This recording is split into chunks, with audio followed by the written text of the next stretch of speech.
Tapi saya mau bilang bahwa ini untuk kebohongan kesekian kalinya dan berulang-ulang tidak boleh Anda lakukan dan membohongi publik. Anda membuat rakyat tidak optimis dalam pelaksanaan pemilu akan datang. Hati-hati loh. Ini ada orang KPU di sini. Bismillahirrahmanirrahim. Assalamualaikum warahmatullahi wabarakatuh.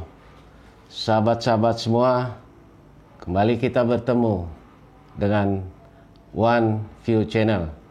Channel yang mengajak kita belajar bersama tentang isu-isu kehidupan, baik berupa politik ataupun sosial keagamaan, juga budaya. Dengan maksud supaya kita bisa belajar bersama-sama untuk membahasnya sehingga kita mempunyai wawasannya lebih luas, yang pada akhirnya kita menjadi manusia yang lebih arif atau manusia yang lebih wisdom. Jika di dalam ulasan ini kita mengkritik, bukanlah karena dilandasi oleh rasa benci. Sebaliknya kalau kita memuji, bukanlah karena cinta yang berlebihan, tapi semua dilandasi oleh keinginan kita bersama untuk mengulas sesuatu secara lebih objektif, rasional, akuntabel, sehingga kita mendapatkan output yang lebih bermutu dari pengetahuan yang kita bahas bersama. Baik, sahabat-sahabat sekalian, kali ini kita mencoba membahas tentang sebuah sosok yang dalam beberapa tahun terakhir ini cukup meramaikan kebisingan ruang publik, yaitu Ali Mochtar Ngabalin. Sebagaimana kita ketahui, pada hari Jumat 14 Mei 2021 dan sebagaimana dilansir oleh banyak media yang bisa kita lihat atau yang saya sertakan pada thumbnail video ini, beliau mengatakan bahwa Bushro Mokodas sebagai bayi sungsang akibat pernyataan Bushro yang mengatakan bahwa KPK di bawah Presiden Jokowi mengalami banyak pelemahan.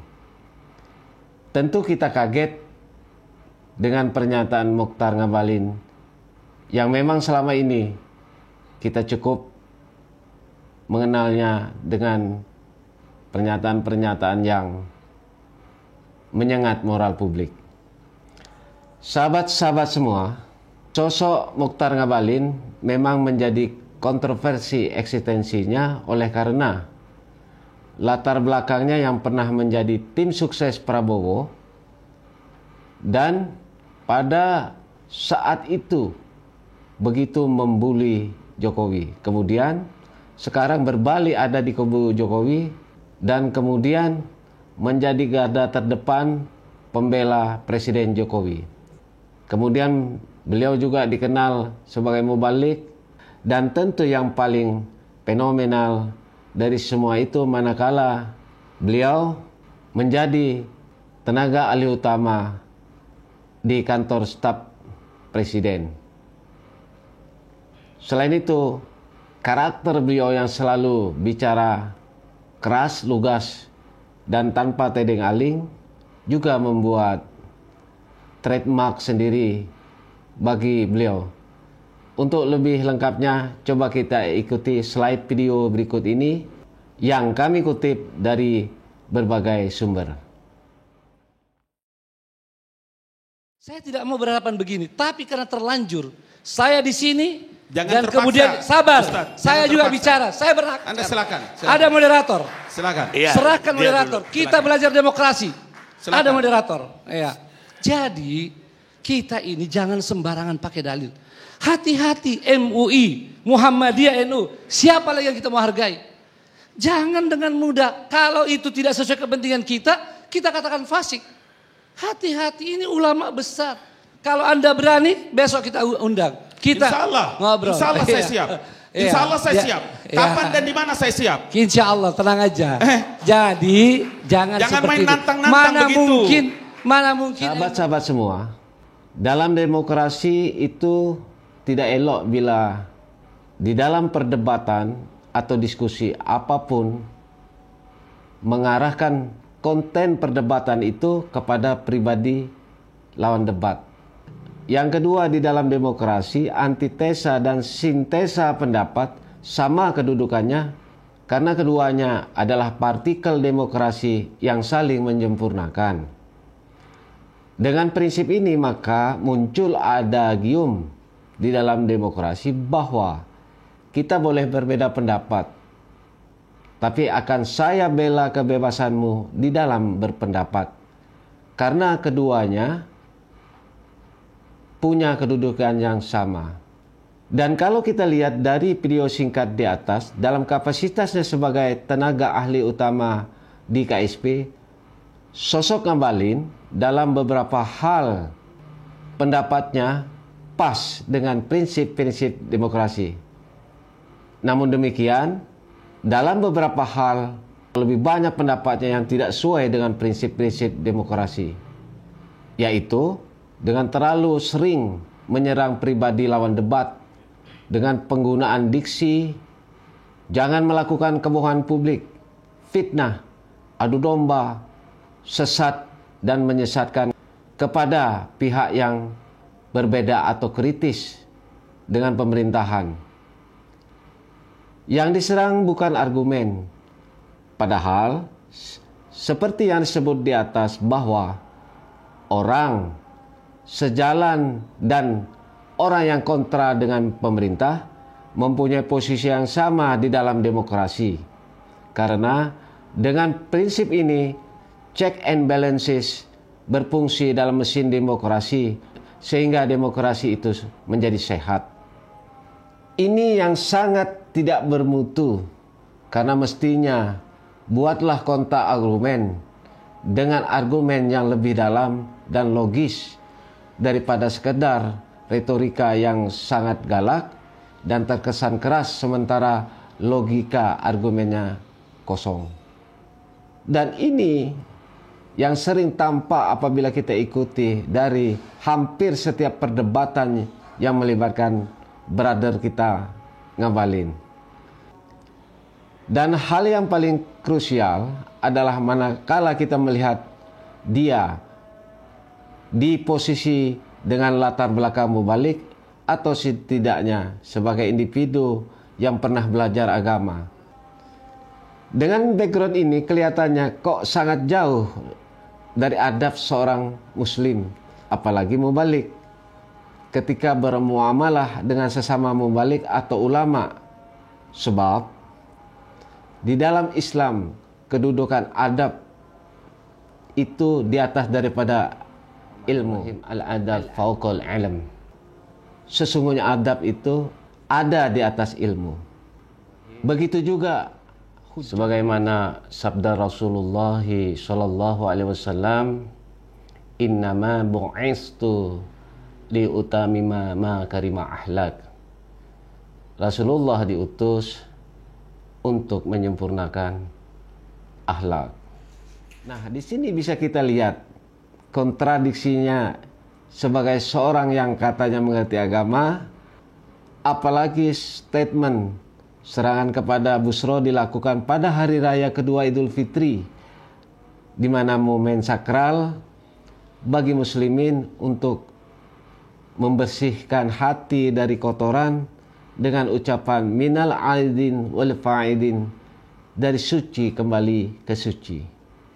Kalau kita kembali ke pernyataan Busro Muqaddas, beliau menyampaikan pernyataan tersebut setidaknya dilandasi oleh alasan sebagai berikut. Yang pertama, beliau di dalam kritik tersebut mengatakan di bawah Presiden Jokowi KPK semakin lemah. Tentu Busro punya sintesa dan deskripsi tentang KPK karena beliau pernah menjabat sebagai salah satu pimpinan KPK. Yang kedua, di dalam wacana publik, Busro menyebutkan kalimat di bawah Presiden Jokowi. Beliau menyebutkan kalimat di bawah Presiden Jokowi KPK banyak pelemahan. Jadi, Secara tata bahasa kelaziman formal kenegaraan, Bushro menyebut predikat atau jabatan Jokowi sebagai presiden, bukan menyebut Jokowi sebagai pribadi ansih. Karena itu artinya sangat formalistik kenegaraan karena kritik Bushro kepada urusan publik. Sementara serangan Ngabalin kepada Bushro itu bersifat personal dengan mengatakan Bushro bayi sungsang. Itu kan sangat pribadi. Coba Anda telisik di mana tata kerama, etika atau adabnya Ngabalin sebagai orang yang mengerti agama menyampaikan hal-hal tersebut walaupun dalam bentuk kritik.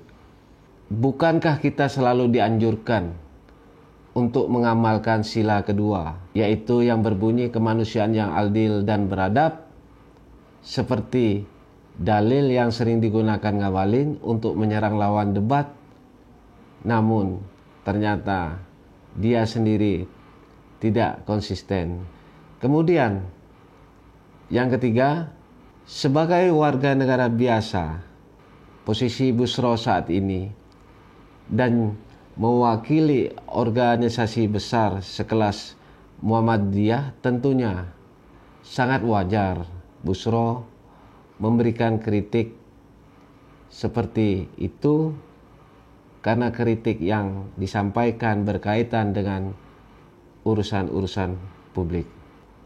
Nah, terhadap fenomena Ngabalin ini kita mungkin bisa membuat sebuah analisa atau tafsir kira-kira apa yang melatari belakangi tindakan-tindakan seorang Ngabalin ini. Ya paling tidak bisa kita tafsirkan dalam dua hal. Yang pertama, ada kemungkinan Ngabalin memang dipasang sebagai bemper untuk menghadang serangan-serangan terhadap pemerintah. Dan yang kedua, kemungkinan juga Ngabalin ingin menjadi sosok pesohor dengan berperilaku kontroversi. Analisa seperti ini sudah sering diulas oleh berbagai pengamat yang dimuat di berbagai media dengan segala kisi-kisinya. Nah, untuk kebaikan kita bersama, saya tetap mengajak kita semua, anak bangsa ini, marilah kita berdemokrasi dengan santun.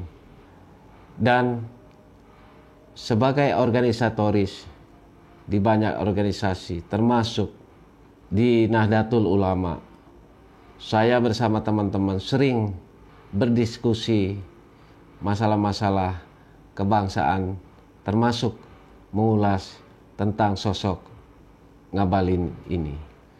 Nah, saya tetap mengajak anak bangsa sekalian, marilah kita berdemokrasi dengan santun. Hormati pendapat orang lain sebagaimana Anda juga ingin dihormati. Dan yakinlah bahwa reputasi yang dibangun di atas peradaban akan abadi.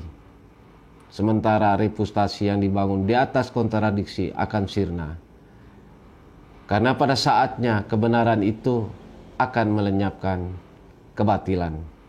Dan dari sekian panjang perjalanan bangsa ini, telah banyak melahirkan tokoh-tokoh yang bagus, juga tokoh-tokoh yang kontroversi. Namun, asesmen kebenaran di dalam moral publik akan menjawab dan selalu mendapatkan momentum terbaiknya. Tokoh bagus akan menoreh sejarah. Sebaliknya, tokoh-tokoh kontroversi akan tenggelam di telan sejarah. Nah, maka marilah dengan moral baik kita yang ada di dalam diri kita masing-masing untuk sama-sama berkontribusi kepada bangsa ini dengan memberi contoh-contoh yang baik di dalam bertindak, dan bertutur kata, supaya generasi kita yang jauh di bawah kita mendapat contoh baik dari generasi-generasi sebelumnya. Sekian bahasan kita kali ini. Terima kasih atas perhatiannya dan mudah-mudahan bermanfaat bagi kita semua. Wallahu mu'afiq ila aqwamit min thoriq.